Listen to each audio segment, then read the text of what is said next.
మా legendary writer Abburi Ravi గారిని సాదరంగా వేదిక మీదకి ఆహ్వానం పలికేస్తున్నాం. అలానే స్క్రీన్ ప్లేకి గాను గైడెన్స్ అందించారు ఆయన. అబ్బూరి రవి గారిని సాదరంగా వేదిక మీదకి ఆహ్వానం పలికేస్తున్నాం. Put hands together for our legendary writer Abburi Ravi garu to please join the stage. అందరికీ నమస్కారం అండి.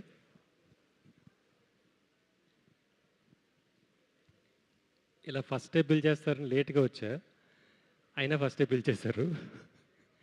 ఇందాక ధనుష్ చెప్పినట్టు ఫస్ట్ సుప్రియ గారికి థ్యాంక్స్ చెప్పాలి. ఎందుకంటే మా ఇద్దరు కొలాబరేషన్లో ఎన్ని సినిమాలు చూసినా అందరికన్నా ముందు సెట్లో ఉన్న ప్రొడ్యూసర్ సుప్రియ గారు. మొత్తం అన్నీ చివరి దాకా ఉండి అన్నీ ఆర్గనైజ్ చేసి అందరికీ తిట్లు పడితే మోటివేషన్ ఉంటుంది.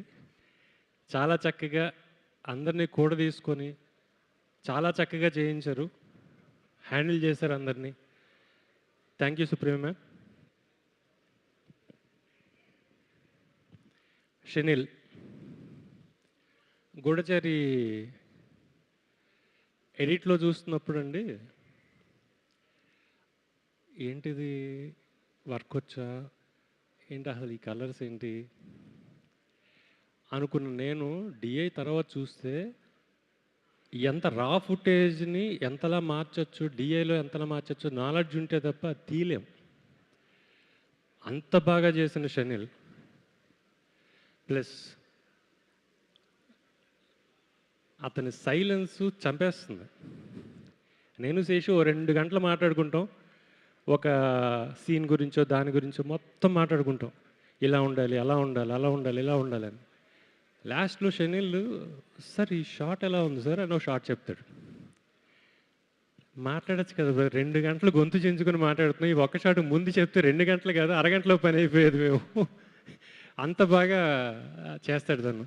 Silent killer Shanil. ఇక్కడ ఉండాల్సింది మీ బదులు నేనే చెప్పేస్తాను మీ అందరి గురించి. అండ్ డైరెక్షన్ టీమ్ కార్తీక్, ఇంకా మిగతా బ్యాచ్ అంతా చాలా చాలా కష్టపడ్డారు, ఇప్పటికీ కష్టపడుతున్నారు. అంటే మా టీం ఎలా ఉంటుందో అలా మౌల్డ్ అయిపోయి అంత దూరం ఇంత దూరం ప్రతిరోజు కష్టపడిన వాళ్ళందరికీ కూడా మా అందరి తరపున థ్యాంక్స్ చెప్తున్నాం. అండ్ ప్రతిదీ ఇంకా మృణాల్ మ్యామ్, సరస్వతి క్యారెక్టర్ అనుకున్నప్పుడు మాకు ఎలాంటి ఒక గౌరవం కావాలో, ఆ క్యారెక్టర్ని చూస్తే ఎలాంటి గౌరవం కావాలో, ఎప్పుడు కోపం రావాలో, ఎప్పుడు ప్రేమ రావాలో, ఎప్పుడు జాలి రావాలో అన్నీ డిజైన్ చేసుకుంటున్నప్పుడు సెట్లో ఆవిడని చూడగానే చాలు అయిపోయింది, సరస్వతి క్యారెక్టర్ గెలిచేసింది. మనం అనుకున్న కథలో సరస్వతి క్యారెక్టర్ గెలిచేసింది అన్న ఫీల్ తీసుకొచ్చింది madam ma'am. Thank you ma'am. Bheems, నాకు ధమాకా ఎడిట్ చేసేటప్పుడు నాకు భీమ్స్ పరిచయం, ఇరక్కొట్టేశాడు. Brother super, thank you thank you. ఇంకా శేష్ ప్రతి మీట్లోనూ సక్సెస్ మీట్ ఏంటి, ప్రీ రిలీజ్ ఏంటి, ఇంటర్వ్యూస్ ఏంటి, ఓ మాట అంటాడు, ఆయన నా గురువు అని. అది వాళ్ళ అమ్మగారు నాన్నగారు నేర్పిన సంస్కారం. తను కథ తీసుకొస్తాడండి, తను రాసుకొస్తాడు, తను స్క్రీన్ ప్లే చేసుకొస్తాడు. కానీ అక్కడ ఒక్కొక్క సీన్కి ఓ 10 ఆప్షన్స్ ఉంటాయి. ఆ 10 ఆప్షన్స్లో ఈ కథకి ఏది కరెక్ట్ అని సెలెక్ట్ చేయడానికి మా ఇద్దరి దీంట్లో 6 నెలలు పట్టచ్చు, సంవత్సరం పట్టచ్చు. తనకున్నది ఓపిక, అది చాలా గొప్ప విషయం. మేము ఎప్పుడు మాట్లాడుకునేది ఏంటంటే, కథకి మనం టైం ఇస్తే జనం మన సినిమాకి టైం ఇస్తారు అని. దానికోసం ఎంతైనా కష్టపడతాం. ఆ స్క్రీన్ ప్లే రావడానికి మాట మాటకి సరే ఇది బాగోలేదు అని చెప్పేటప్పుడు నేను ఇప్పుడు చెప్తున్నా, తను నాకు గురువు. ఎందుకంటే ఒక పద్ధతిలో రాసుకుంటూ వెళ్ళిపోయి కమర్షియల్ సినిమాలు ఇవన్నీ రాసుకుంటూ వెళ్ళిపోయి ఊపిరి చేస్తున్నప్పుడు సడన్గా ఒక మనిషి వచ్చి, సార్ నా కథకి మాటలు రాస్తారా అని అడిగాడు. కథ చెప్పు, నాకు తెలుసు శేష్ తెలుసు, పంజా నుంచి తెలుసు. కథ చెప్పారు. అంటే తన కమిట్మెంట్ ఎలా ఉంటుందో చెప్పడానికి చెప్తున్నా. బ్రదర్, ఈ సినిమా అద్భుతమైన కథ ఉంది, అద్భుతమైన మ్యాటర్ ఉంది దీంట్లో.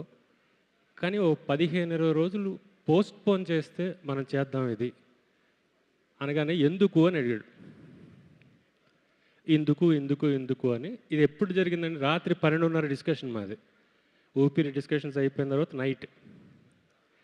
నెక్స్ట్ డే 11కి వచ్చాడండి. 11కి వచ్చి సార్ పోస్ట్పోన్ చేస్తాను సార్ అని. మన పరిస్థితి ఎలా ఉంటుందండి? అరే ఓ మాట అంటే పోస్ట్పోన్ చేసుకొచ్చాడు, ఇంకా ప్రాణం పెట్టేయాలనిపిస్తుంది కదా.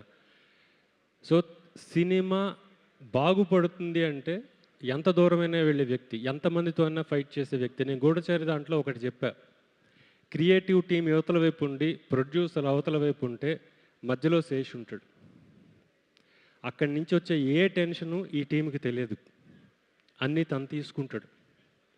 తను తీసుకొని వీళ్ళెవ్వరినీ ఇబ్బంది పడకుండా, క్రియేటివ్గా డిస్టర్బ్ అవ్వకుండా అన్నీ తనే తీసుకుంటాడు. ఒక్కోసారి తప్పుగా అర్థం చేసుకుంటారు శేష్ని, ఎందుకంటే తను పడిన బాధ బయటికి చెప్పడు, షేర్ చేయడు ఎవరితోటి. అక్కడ తన గొప్పతనం బయటపడుతుంది. ఇది ఎవ్వరికి చెప్పకుండా సరే ఇలా జరిగింది సార్, ఇలా జరిగింది సార్. మా ఇద్దరి మధ్య ఎన్ని సంభాషణలు జరిగాయో మాకు తెలుసు. సో ఇలా శేష్ ఇలా చేస్తూ చేస్తూ చేస్తూ చాలా ఎత్తుగెదగాలి. నేను మొన్న నాకు ఎప్పుడూ ఒక కోరిక, హిట్ 2 టైంలో తను స్టేజ్ ఎక్కుతున్నప్పుడు మొత్తం పువ్వులు అవన్నీ పైకి ఇసిరారు. నేను అది ఫోటో పెట్టుకున్నా. శేష్ని ఇలా చూడాలి ఎప్పటికైనా, ఫస్ట్ డే రాగానే థియేటర్లో రాగానే ఇలా చూడాలి అని.